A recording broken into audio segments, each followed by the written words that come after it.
আজকে জলঢাকার ঐতিহাসিক স্টেডিয়ামে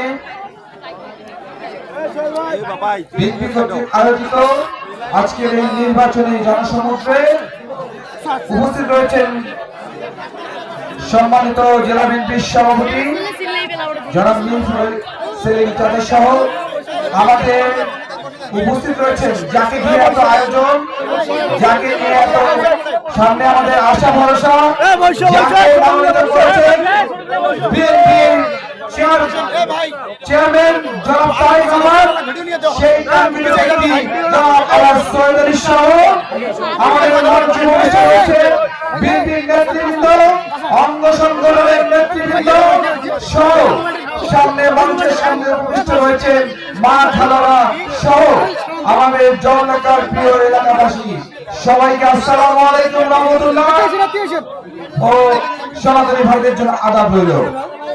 সকলে কেমন আছেন? আলহামদুলিল্লাহ ভালো, তাই না? দীর্ঘদিন পরে ধানের শীষের জায়গায় ফিরে এসেছে জলঢাকার মাটিতে। দীর্ঘদিন ধরে আমরা আমাদের নিজের প্রার্থীকে জলঢাকায় নির্বাচনে দেখতে পারিনি, কিন্তু দীর্ঘদিন ধরে আমরা জলঢাকার মানুষ ধানের শীষে ভোট দিয়ে এসেছি না? 18 সালে আমরা ধানের শীষে ভোট দিয়েছি না? কিন্তু আমরা দীর্ঘদিন পরে আমরা নিজের দলের প্রার্থী পাইনি। এবার আমাদের সুযোগ তো, তাই না? সুযোগ তো। আমি বলতে চাই জলঢাকার বিভিন্ন ইউনিয়ন থেকে বিভিন্ন এলাকা থেকে আমাকে ফোন করেছে, বলছে হাজার হাজার মানুষ আসতে চাচ্ছে, কিন্তু এত লোক আসবে কিভাবে? গাড়ি নাই, ঘোড়া নাই। এত লোক যদি গাড়ি ঘোড়া থাকতো আজকে মনে হয় যে জনসমুদ্র, এটা মনে হয় জলঢাকার এ মাথা থেকে মাথা শেষ করা যেত না। তারপরে প্রমাণ হয় যে মানুষ নিজ উদ্যোগে কিভাবে কষ্ট করে পায়ে হেঁটে মিছিল করে, কেউ মোটরসাইকেলে, কেউ বাইসাইকেলে এসে আজকে জনসমুদ্রে প্রমাণ করেছে জলঢাকার মাটি, জলঢাকার মাটি।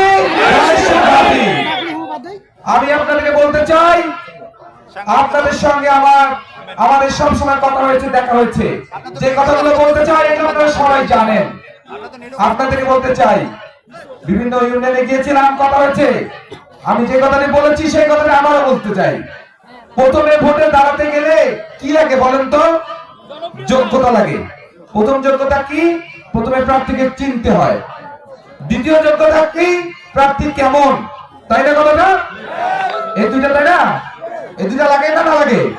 প্রথমে প্রার্থীকে চিনতে হয়। দ্বিতীয় যোগ্যতা হচ্ছে প্রার্থীটা কেমন। যদি আমি চিনি আর লোক যদি ভালো না হয় তাহলে তো দিয়ে লাভ নাই। আর যদি চিনিও না, ভালো না, খারাপ কোনো জানিও না, তা তাকে ভোট দিয়ে লাভ হবে?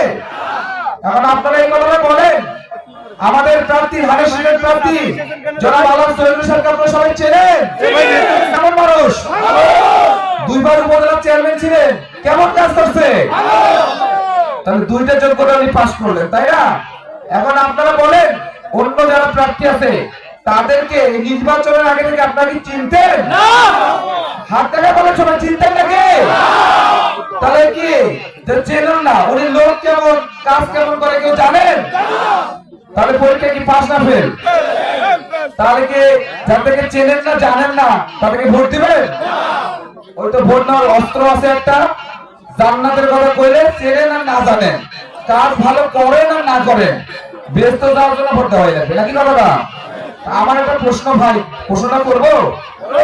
জান্নাত যাওয়ার রাস্তাটা যদি ওনারা দেখাই দিতে পারে, তা আমিও ওই রাস্তায় যাইতাম, যে কোন দিক দিয়ে জান্নাতে যাওয়া যায়।